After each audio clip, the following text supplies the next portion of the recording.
Welcome everyone. Happy Friday. It's that time of week once again for the master classes. And I believe you already, if you were around earlier, you already got to see one from Paul Traney on, I believe it was graphic design. And of course, I'm up now doing photography. After me, I think, is the daily creative challenge for Photoshop. Then Paul's up again doing a Photoshop master challenge or master class, not master challenge.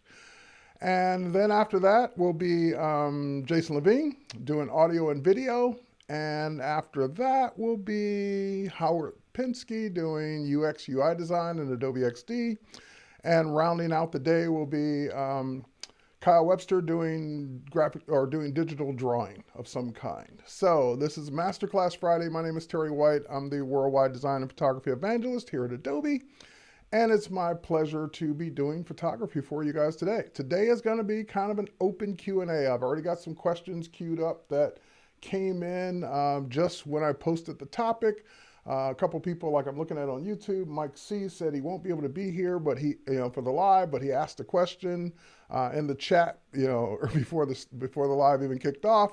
And so this is your chance to ask your Lightroom and photography questions. If you've got questions on Lightroom, you got a question on just photography or even Photoshop, now's the time to put those in the chat. And speaking of the chat, for those of you who are watching this on Facebook, you're watching this on YouTube, you're watching this on Twitter, you're watching this somewhere else besides Behance.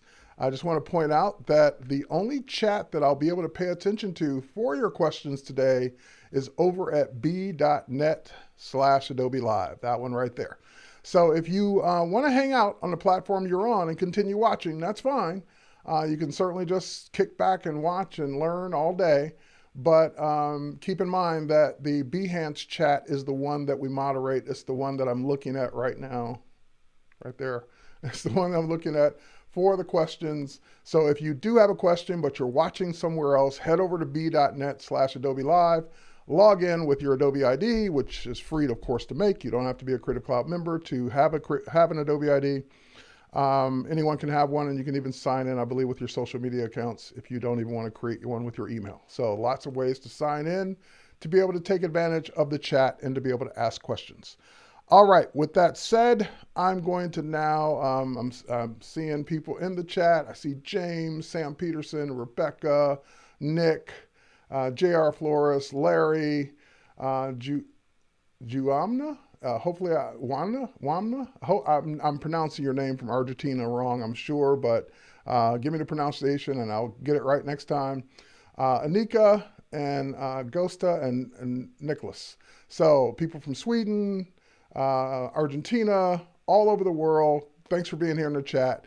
But again, if you got questions, that's the chat that I'm going to be looking at. So the first question that I did get prior to the stream, so it didn't have to be in that particular chat, was, and let me read it, Mike, hi from Sydney, Australia. I won't be able to tune in live. Well, it's late in Sydney, Australia, I get it. But we'll watch the replay. A quick question. Can you please explain how I can use Lightroom Classic on two separate computers? Juan, great, thanks. That one I can handle. All right, so the question, and here comes a question from Jan. But anyway, Mike's question, how can I use Lightroom Classic on two different computers? And that question comes up a lot because we license most of Creative Cloud to allow you to use it on two different computers, but typically and even then, you're typically doing it one computer at a time, like home, work, school, home, work, school, whatever it happens to be, laptop, desktop, and Mac, Windows, whatever it happens to be, you can certainly have everything installed on two computers. But when it comes to Lightroom Classic in particular, when people ask, well, how can I use that on two computers? That becomes a difficult, I shouldn't say difficult. That becomes a question that you have to think about how Lightroom Classic works. And it can certainly be done on multiple computers. I do it. I'm on my desktop computer now, but I absolutely have Lightroom Classic on my laptop, and I use it all the time on both. So really, it's a matter of managing two things. And this is something that it doesn't do automatically for you. This is why I say it's a bit more challenging.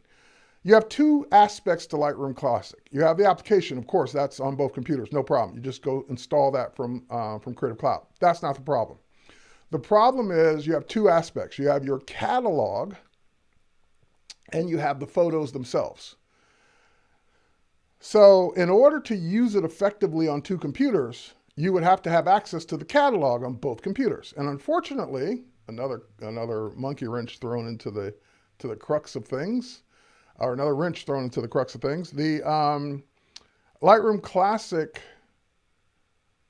the catalog is not designed to be used over a network. So it'd be, hey, just throw it on my NAS and then I can use it on two computers. Nope, it doesn't work that way. The catalog itself has to be on a local drive. It doesn't have to be on the internal drive, but it has to be on a drive connected to your computer. So the images, though, can be stored on a NAS. They can be on another computer.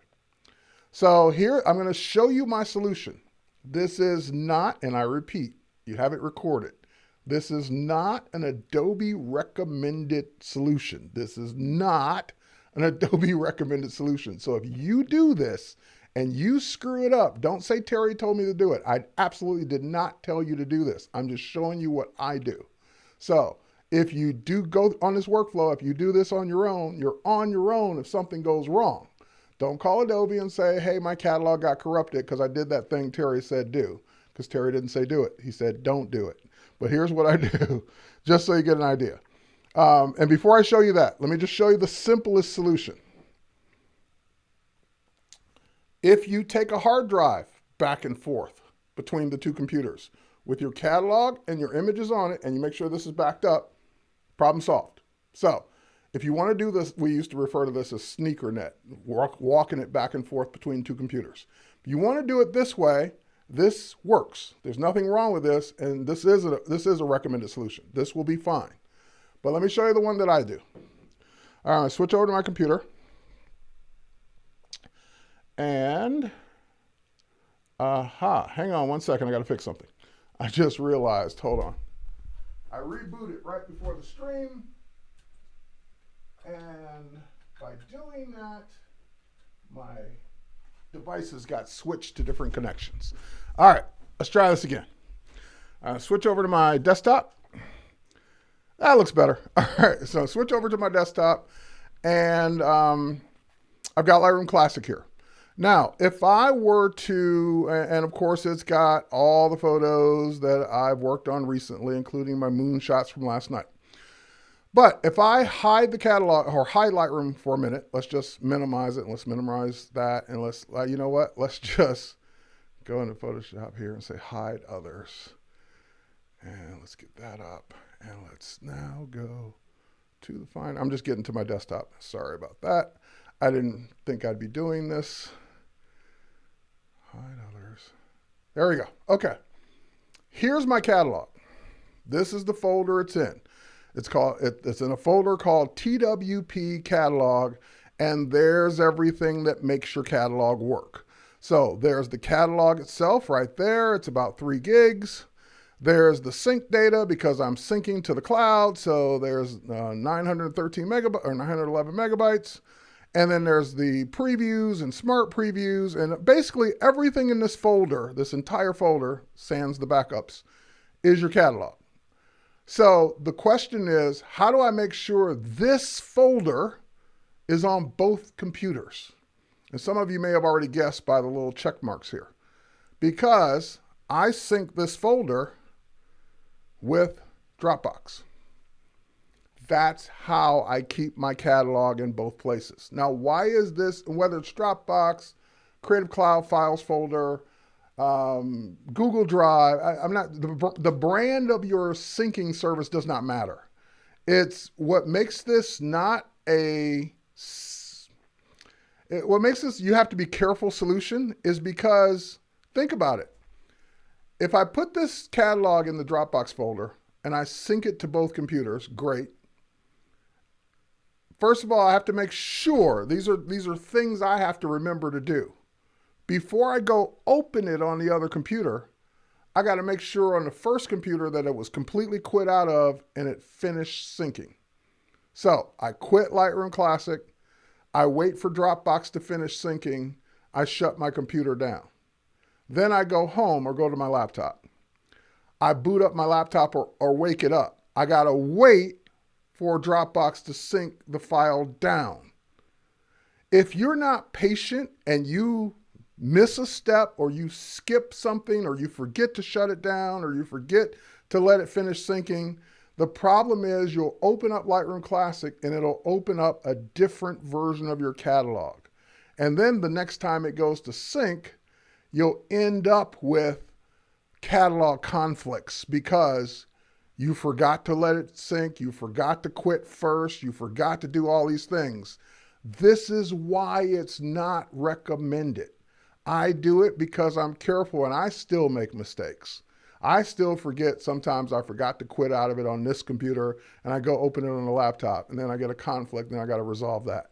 Or I forget, I in my master class and I quit out of everything and shut down because I didn't wait for it to finish syncing before I shut down. So now when I go open it on the laptop, it's not the most current one. So these are procedures you can do to get your catalog in two places. Not recommended unless you're going to be diligent about making sure it finishes syncing in both places before you try and open it again. If you're going to be diligent about that, it works perfect. I've been doing it for years. But I have also forgot many times over those years and had to fix it. So that's why we don't recommend it, because if you call tech support, they're going to say, we never told you to put it in Dropbox anyway. So that's on you. All right. Now, that only solves one part of the problem. You still don't have all the photos on both computers, unless they're on a network drive, which mine are, or unless you put those most current photos in Dropbox as well, because then those will sync to both computers as well. So it's not designed to work on two different computers. You can get it to work. The simplest would be copying it just back and forth, or not even copying it, just put it on here once. Plug this drive in, launch Lightroom, quit, shut down, unplug this drive, go to the other computer, plug it in, launch Lightroom, and you're good to go. You don't have to wait for anything. You don't have to sync. You don't have to do anything because the catalog is technically only in one place on an external drive. So to answer your question, Mike, who asked me this, it's not recommended that you do this. It's not recommended because it's really not just designed to work with the same catalog on both computers, but it can if you know what you're doing and if you're careful. So it's not only just knowing what you're doing, it's also a matter of being careful at the same time. Hang on, let me just close this browser window. All right. So with that said, I do it and I do it all day, every day, but be careful. So I'm not telling you to do it, but if you do it, be careful. All right, so I saw a question up here. I think it was about camera gear. Let me go back to Jan's question. All right, question. Have you tried the DK 17 millimeter magnification eyepiece on your Nikon DSLR? It's quite expensive, so I need feedback before I make a purchase decision. So Jan's asking about a piece of hardware. It's called I'm guessing the DK-17M magnification 1.2x eyepiece for your Nikon DSLR. It's quite expensive. I need feedback before I make a purchase. I've never seen it. Never seen it, never touched it, never tried it. So I cannot give you feedback in that case. I've never used it. Sorry. All right. Yes, this is the chat you're looking for. All right. Lightroom Classic with the collection. Can I export the collection into a new folder on the desktop? Okay. So Murray's asking a question about Lightroom Classic and slideshows. Let me go back to Classic. I think I minimized it. Hang on. There it is. All right, so back in Classic, let's go to a collection because he asked specifically about a collection. So here's the one we did last Friday, shooting images for stock. So there are 14 images in it. Okay, so in Lightroom, do a slideshow with a collection. Okay, here's a collection. I can go to the slideshow, and I can play my slideshow with my default template. Oh, some files are missing. I don't know why files are missing, but they should be there. All right, so there's my slideshow. Then he said, can I export the collection into a new folder on my desktop? Sure. I don't mean, I don't know if you meant the slideshow, since you said do a slideshow and then you start talking about the collection. So in both cases, the answer is yes. So first of all, you said do a slideshow. Here's my slideshow from a collection. If you're saying, can I now export this video, this slideshow to a folder on your hard drive? Absolutely. You have an export video button down here behind my head in the lower left corner. So if you click export video, that will ask you what size you want it. So let's say I want 1080p, where you want it. You set the desktop into a new folder. So let's make a new folder called Murray C.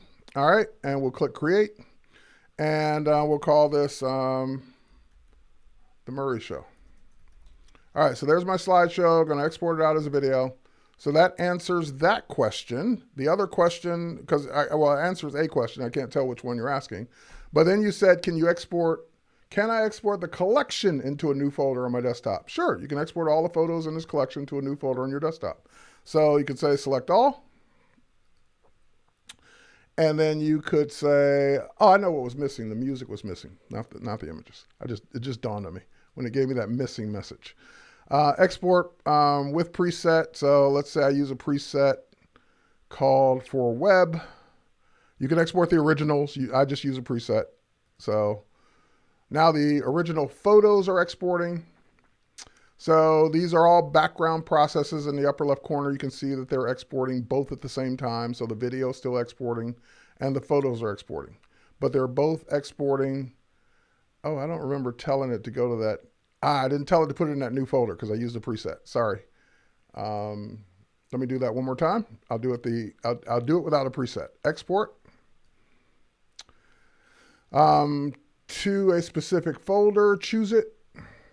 Let's go not to my web gallery folder like my collection has it. Let's go to the Murray folder and let's make a new folder called photos. So these will be the photos from the slideshow. Choose. So that's where it's going to export them. What size do I want? JPEG, 85% quality is fine. sRGB, longest edge, 1080. Only put the copyright and contact info in and show in Finder when you're done. Great. That's going to export them again. And that will put them neatly in that folder with whatever names they already had because I didn't rename them, alongside the video that's still working. All right, so there are the 14 photos, or how many ever photos are in this folder. Yep, 14 photos that got exported. And the video is almost done, but that will be actually outside this folder. It'll be in the main folder, and there it is. There's the video that's coming in. When it finishes, that'll be there. So hopefully that answers your question, Murray. All right. So Adobe recommends a solution. Nope, I didn't tell you anything about it. Nice try, Tim. I didn't tell you to do it. I told you not to. Can you tell me? Okay, so Anis is asking a question, and this is more about Photoshop. So you got curves in Lightroom too, but I'm assuming it's a Photoshop question. And I could be wrong, but I'll answer it either way. So the question is, how do curves work? And when to use each one? What do you mean by each one? You mean curves is a feature, so I'm not sure what you mean by each one. All right, but let's go in and open up a photo. Let's edit this one. So I'm in Photoshop with a photo that's opening. Should be opening. Did open. There it is. And this photo I shot in Detroit a few years ago. Anyway, or I was in Canada shooting across the river into Detroit. All right, so now let's take a look at curves. Image adjusts and curves, Command M. That'll bring up the curves panel. Okay, so here's how it works in a nutshell. You've got presets, but let's just keep it on a default for now. You've got a histogram showing you where your data is in the photo. So the peaks are where you have the most data. The valleys are where you have the least data. And this goes from left to right, being your shadows to your highlights, and going up from your shadows to your highlights. So this line represents everything from the darkest blackest nothing of the photo to the lightest, whitest nothing of the photo. And everything is in between. So if I wanted to take the mid-tones, the middle of the photo, and make it darker, I could click in the middle of the photo and drag down, and the darkest, the mid-tones are getting darker. The shadows stayed where they were, the highlights stayed where they were, the mid-tones got darker. Same thing, if I take it up, I'm not sure why it's flickering like that, but if I take it up, my mid-tones got lighter. So if I take the left side up, then my shadows will get super gray and super light because shadows shouldn't be that light. If I do the same thing on the highlights, if I pull that down, then my highlights are going to get darker and weirder looking because, again, I'm taking them really out of their spectrum. So that is how curves works in a nutshell. And even though I just added one point, which could be moved along the curve, you can add as many points as you want. So if I say, take this shadow area and make it a little brighter, but don't make the midtones too much brighter, I can click again, add another point, bring it back down. So that's why it's called a curve, because you can make this curvy line. And that's how they work in a nutshell. Now, I went straight to the curves panel. You also have a curves adjustment layer that's more non-destructive. So that would be the way I would recommend doing it. Now, to answer your other question, which again, I'm assuming you mean when to use curves. This is me. This is not you. You do what you want. But I personally don't use curves. I'll admit it. I show people how to use them. I show them what they're for. They're amazingly powerful. But I look at curves as you had curves, you had levels, you had all these things back in the day before you had better ways to do it. So in other words, curves, for the people that have grown up on them and used them for years and will always use them, great. I've grown up on them and used them for years, and I hate them because they're faster, easier ways to do it.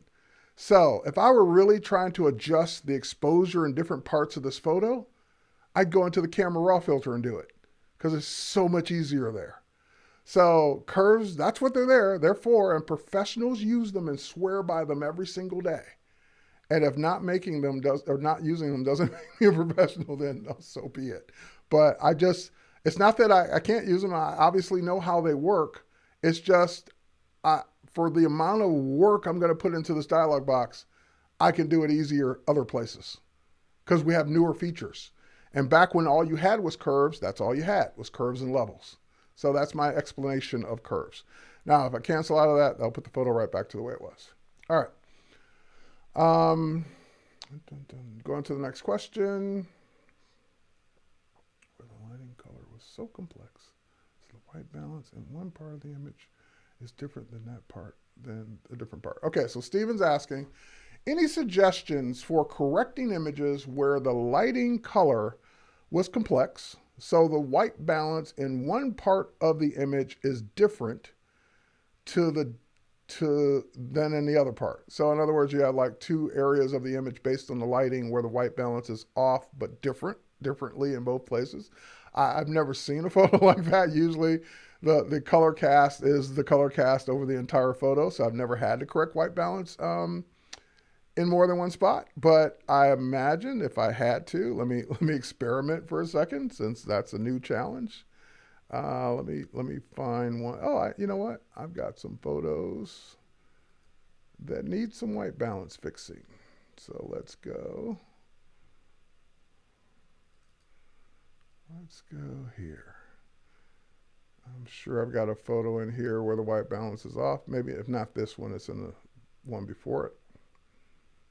Probably in the one before it. Yep, probably in the one before it. Okay, one more. And let's go to Adobe Live 2019. And if it's not in here, I definitely know where I can go get it.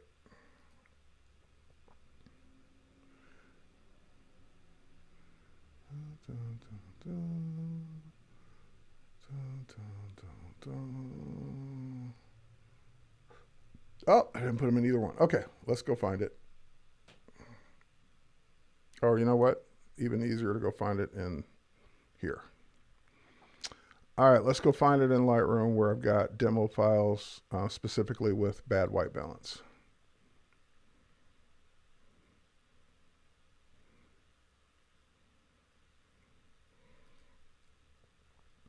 There's one. Okay, so this photo starts off with bad white balance, but it's already been corrected. So let me reset it and let's reset it back to the way. Okay, so bad white balance. The photo is too yellow. It's got other problems, but the photo's too yellow overall. His shirt's yellow. It should be white. Their skin tones are too yellow. So just bad white balance overall. So what you're asking is, let's say on the left side of the photo, it's too yellow, and on the right side of the photo, it's too blue.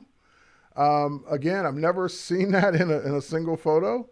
But what I would probably do is I would look for the biggest section. So let's say you had two areas. Whichever area is the biggest, pick one. Then I would go fix the white balance for that area. So in this case, let's say the yellow is the biggest. All right, so I'm going to go ahead and grab my white balance eyedropper and just click on something that should be white, black, or gray, and that will fix the white balance. Now, let's say it did not correct or it overstated it on the other side of the photo. Then the only thing you can do at that point is use an adjustment brush and set your adjustment brush to temperature. And again, there's nothing wrong with this particular photo, but let's say I'm going to put it back to yellow in part of it. Then I can go in and brush in the other white balance on the part of the photo that needs whatever that white balance would be. So I made it too yellow, I can make it too blue, but I can adjust the temperature on part of the photo that didn't get the adjustment from the overall white balance and dial in my white balance with temperature on the part that needed it. All right, hopefully that helps. Next up.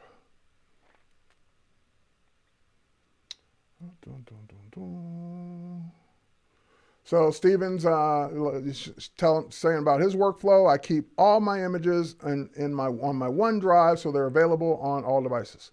And that's great, but keep in mind too that whatever your storage is, OneDrive, Dropbox, Creative Cloud, whatever it is, you've got to also have enough storage space in your plan to accommodate that many images. So I keep most of mine on a network drive, like the ones I'm done with. They're finished using them or finished working on them. They've been delivered.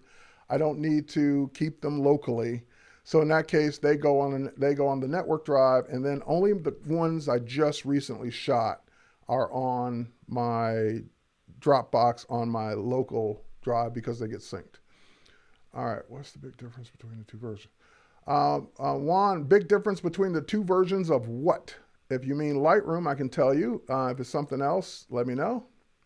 Okay, it looks like someone's answering that, and they're talking about Lightroom. So here it is in a nutshell.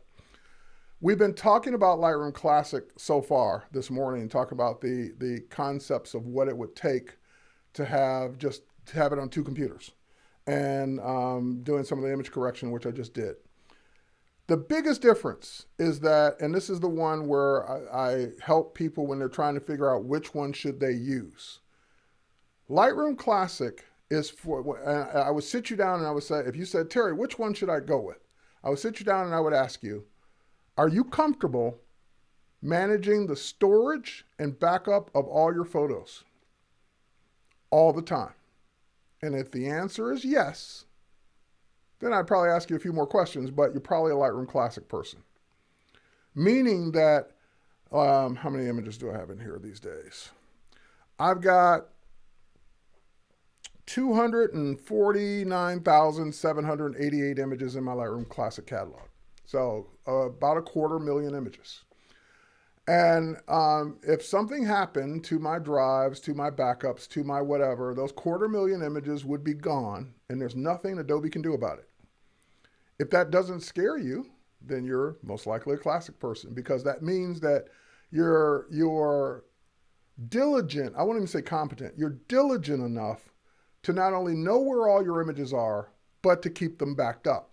And so that if catastrophe happened, that network drive downstairs died, my house flooded, fire, whatever, theft, whatever, I would be able to get those images back. So that typically means for most people, I recommend if your images, you would need to have your images in at least 3 places at all times. Locally on your drives that you're working on, maybe a backup also in the same house or office, and then an outside your environment backup, network backup, cloud backup, whatever it is, outside your home.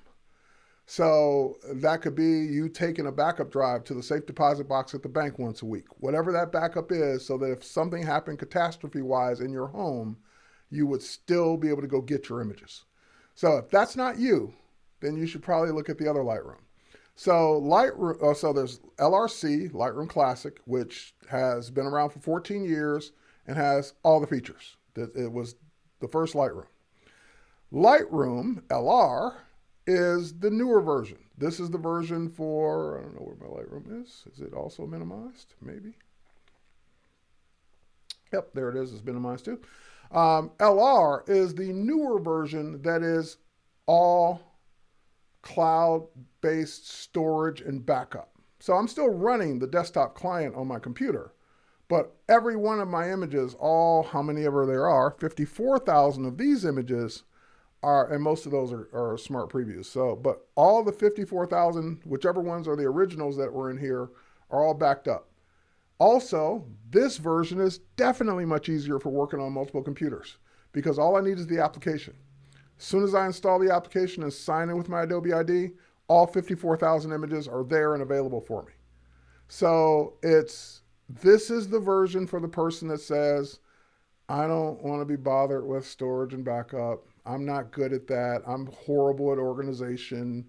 I don't know where anything is. I'm constantly losing things. I have duplicates. I have all this. If that's you, nothing wrong with that. It's just not your strong suit. Then this version is most likely for you. And also, because the minute you import images, they're synced up when you have an internet connection and backed up to the cloud. And therefore, if this drive, this hard drive, this house, whatever, crashed and burned, heaven forbid, I would just get a new computer, install Lightroom on it, and all my images will be there. That sounds good to you? Then this version is probably more apt to what you would need. Now, there are also functional differences between the two. There's cost involved in this version because it is cloud-based backup and storage. So you get 1 terabyte with the plan that you start off with. If you need more than a terabyte of backup storage, then it's going to cost you more money a month. So it really just depends on which person you are. So Juan, hopefully that answers that for you. Why do you get green? So Richard's asking, hello, why do you get green dots on an image? You got to give me more than that. I don't know what you mean by green dots. So what do you mean by green dots? Give me more info. Green dots where? On what kind of images? All your images? Some images? Sometimes? Like, are you talking about on the actual file itself or on the image that you visibly see green dots? Give me more information and I'll be happy to answer that, Richard. All right. Best workflow for using an iPad and then syncing with Lightroom Classic for working afterwards. The images after sync have the adjustments from the cloud, and then I will use the feature in Lightroom Classic. Okay, fair enough. I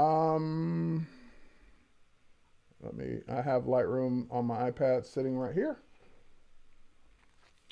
I'm just thinking of an image to work on.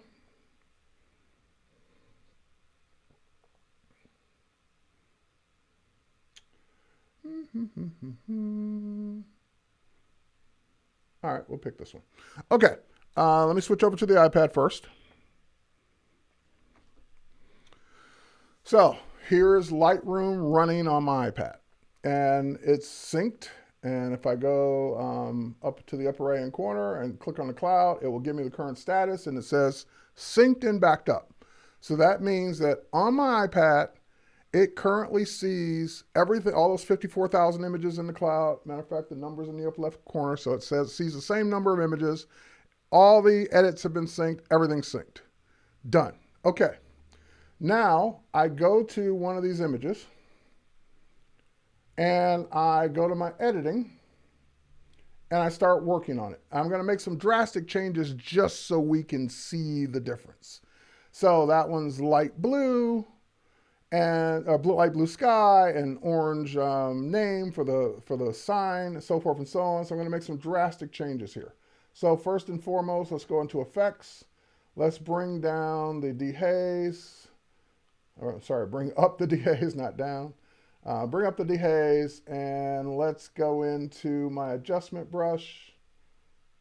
And I want to go into, yep, add an adjustment brush. There we go.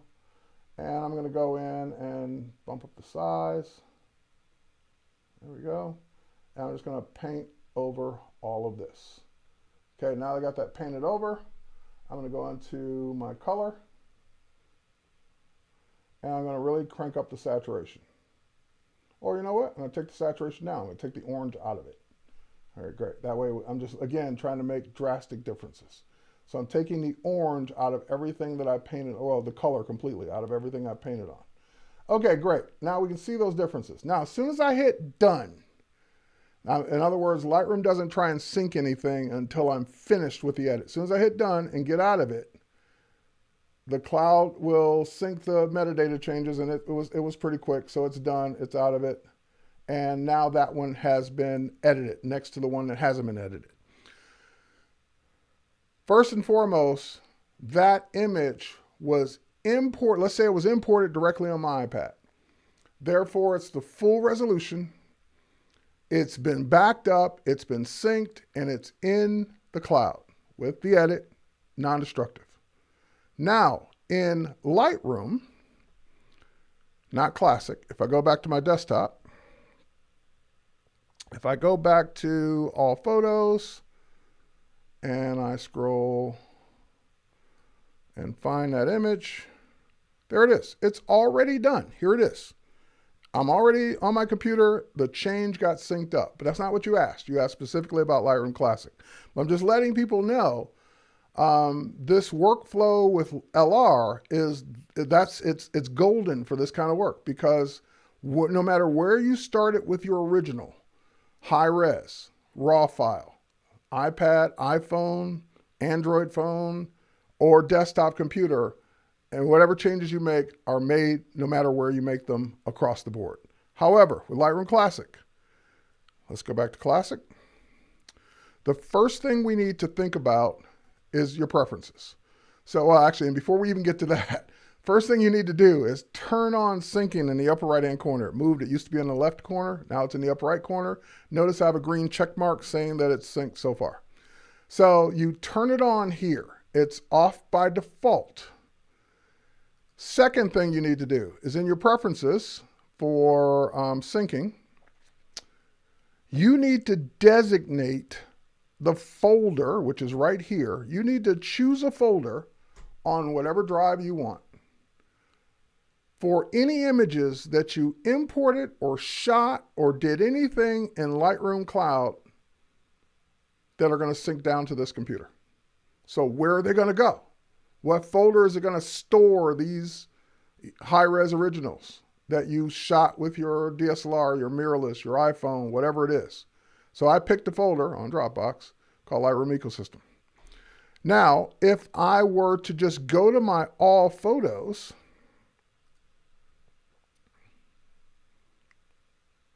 and scroll all the way up to the top, I see the same ones. And if I scroll down and find that Ponce Market,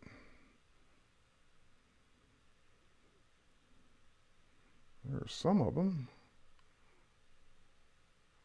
Am I missing that one? There it is. It's done. So it's already done the same adjustments. It's already added, if I go to my dehaze, it's already added that amount of dehaze. And if I go to my adjustment brush and click on that adjustment, that's where I paint it. It's all there. So there isn't really anything extra you have to do in Lightroom Classic other than turning on the syncing and telling it where you want your images to be stored if they're coming down from the cloud. In other words, they never existed in Classic. And then the only other workflow would be Since you're a Classic user, chances are you're importing your images directly into Classic. Okay, and if that's the case, for example, these images we shot for stock, these were imported into Classic, not into LR. These were imported into LRC. So if I want these on my iPad to be able to work on and edit and come back to, then I've got to take the initiative step in Lightroom Classic to sync this collection, which is over here on the left-hand side. Clicking this little checkbox. See how some of them don't have a checkbox? Like that one doesn't, Iceland Spark. So clicking the little sync symbol into the box tells it to sync these 14 photos up to the cloud as smart previews. That's the one disadvantage. Lightroom Classic cannot sync your high-res images to the cloud. It only syncs smart preview size. So 2,500 pixels on the longest edge. All right, so now those images and that album or collection has been synced. So if I go back to my iPad and I go into that same place where I put it, I think I put it in here, and I think I put it in the Photography Masterclass, and there it is, shoot for stock. Same 14 images, and I now go make an adjustment to one of them. Let's say we adjust this one, and we want to change the piggy's mask.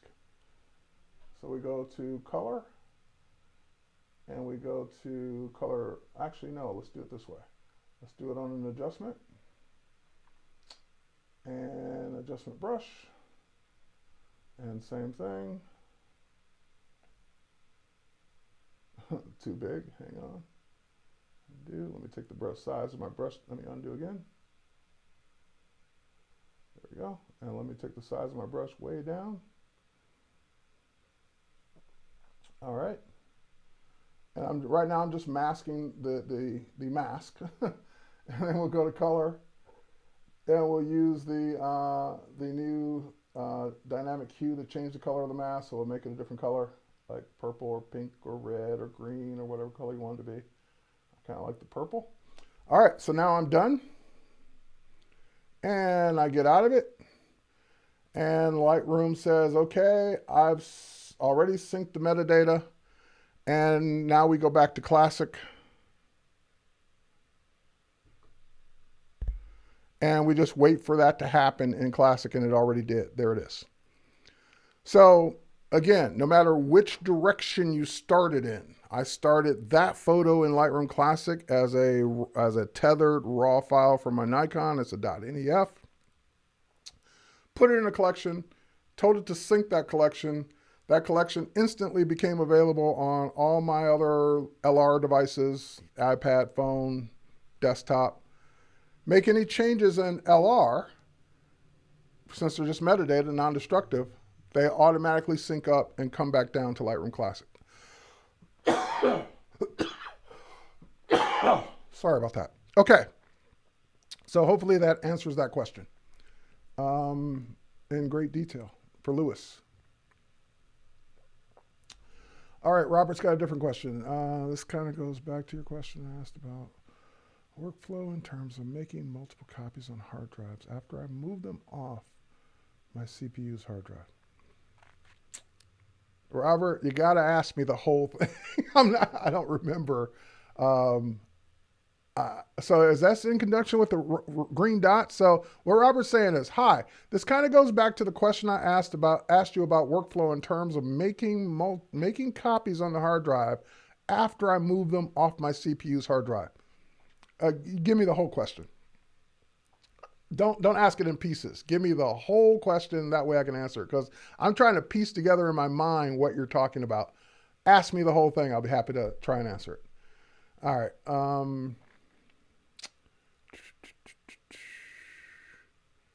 Nope. Okay, we did that.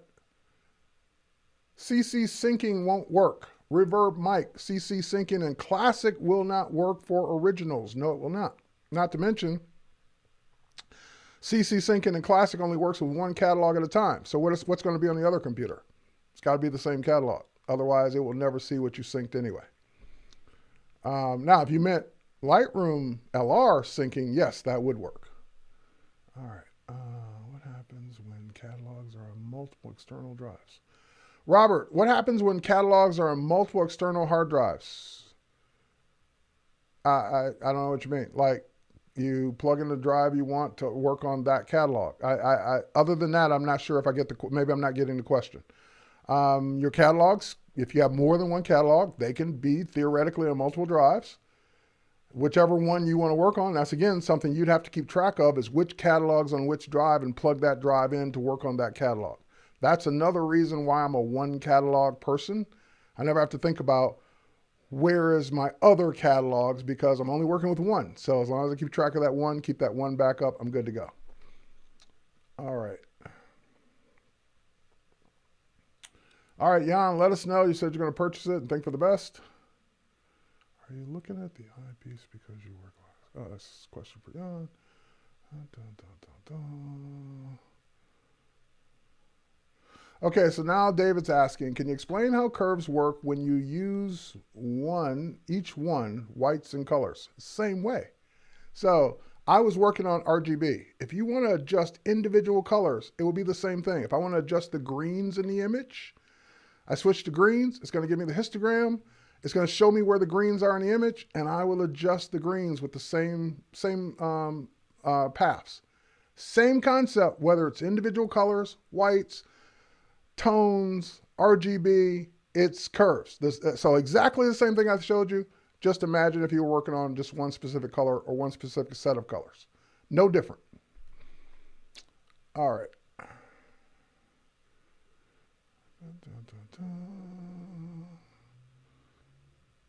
And Tim just gave you a tip on working with the curves adjustment layer in luminosity mode. That way you don't saturate the colors too much. That is a good tip.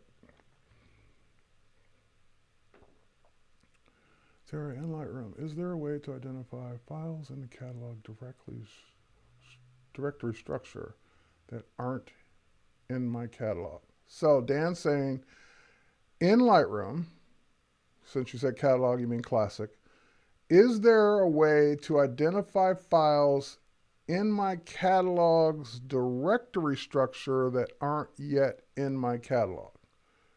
I assume you mean by files, images.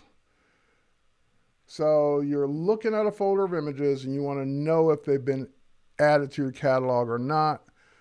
There's no way that I know of that it would know, other than if you tried to import them again and they're in the same place as they were before. It won't let you, because if you say don't allow duplicates. So it will let's say, okay, for example, let's say you import a folder that had 300 images in it. And and same folder, those images are there now. And then you go to that same folder and 2 days later and add 30 images. Now, when you go to import that folder now that has 330 images, 300 of them should be grayed out because they've already been imported. Only the 30 new ones should show up as being able to be imported, because by default, Lightroom doesn't allow you to import duplicates of the same name, same location, same everything. Now, if they've been, moved around and renamed and all that, then all bets are off. But if you're talking about the same directory, same folder, it should not allow you. But there's no way to look at it and say, oh, these 10 are not there, these 15 are. You would have to either import them again or sync that folder again. So by the way, one way you can do this inside of Lightroom Classic, if you go to a folder, not a collection, a folder, and you, so there's a folder here of 117 images. Let me show it in the Finder. That way we will know what we're talking about. So show in Finder. And there it is. So in this editorial folder, there's 117 images in it. Now, if I were to I'm now monkeying around outside of I'm screwing around outside of Lightroom Classic, and I'm now going to take some images and throw them in that folder. Yep. So now it's 120, because I just added 3 more JPEGs that were not there. If I go back to Lightroom Classic still says, hey, there's 117 in that editorial folder. I don't know what you're talking about. And in that editorial folder, I was shooting some editorial images for stock, including some KFC and As soon as our thumbnails show, we'll see some others. Okay, so how would I tell Lightroom Classic that I know I've added some more photos since you last looked? Well, you can right-click on that folder, and there's something called Synchronize folder. It's right here above my head, Synchronize folder. If I choose Synchronize folder, that tells Lightroom to go back out and look, and it says, oh, there are 3 new ones in there. Do you want to import them or not? And it brings up the import dialog box just like it normally would, and you can see the 3 new photos. But other than those solutions, I don't know of any way of it knowing just by looking at it. You would have to try and import them again if I understand your question correctly. All right. And let's jump out of that. Okay, so next up.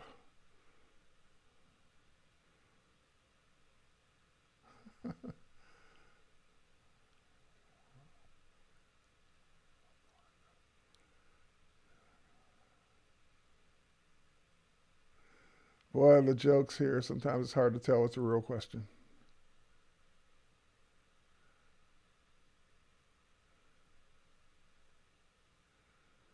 All right. Dun, dun, dun, dun, dun.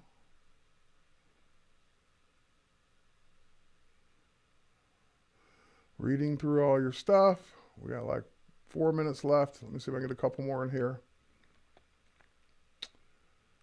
Okay, so Alina's asking, wait.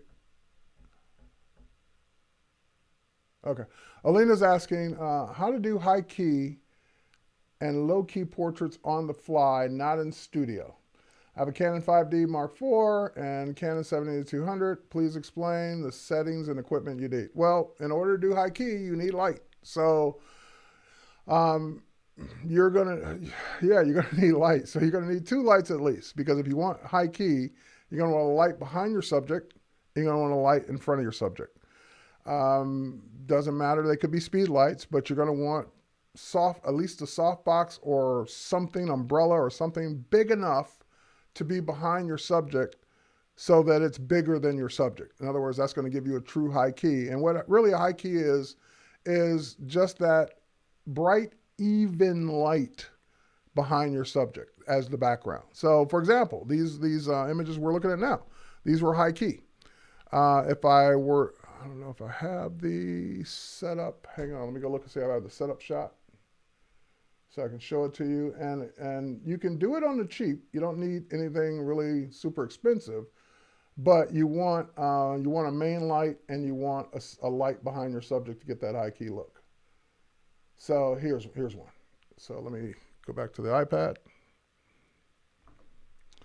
So notice now I'm shooting down, so this one isn't necessarily going to be, it's high key, but it's just because it's reflected off the acrylic top on the table.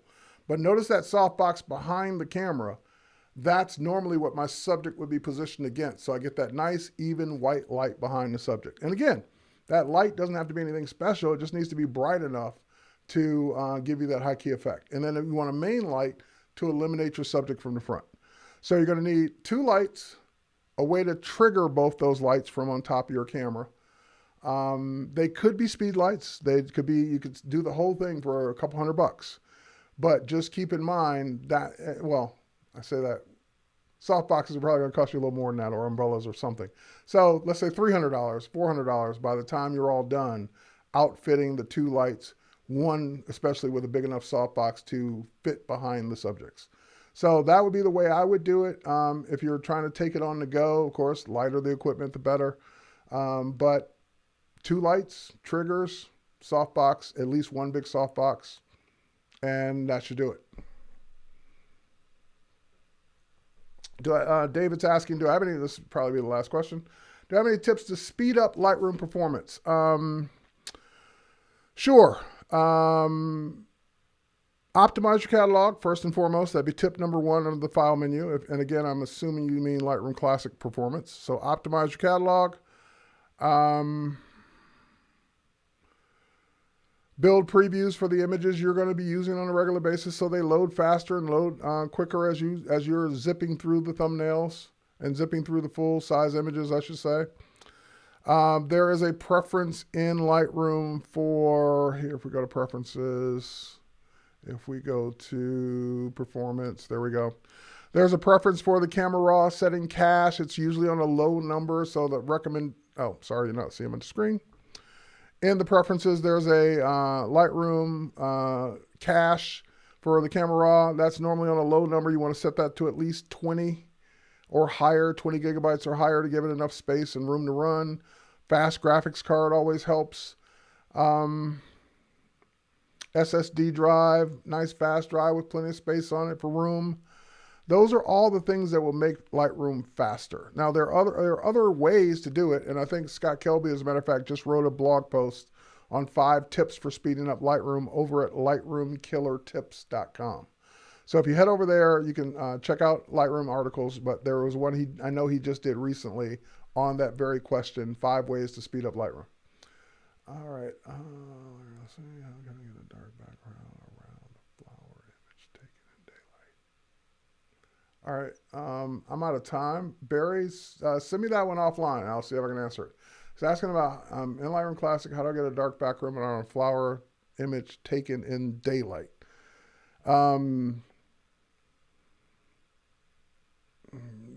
I'd have to see it, but there's certainly ways to do that. But depends on...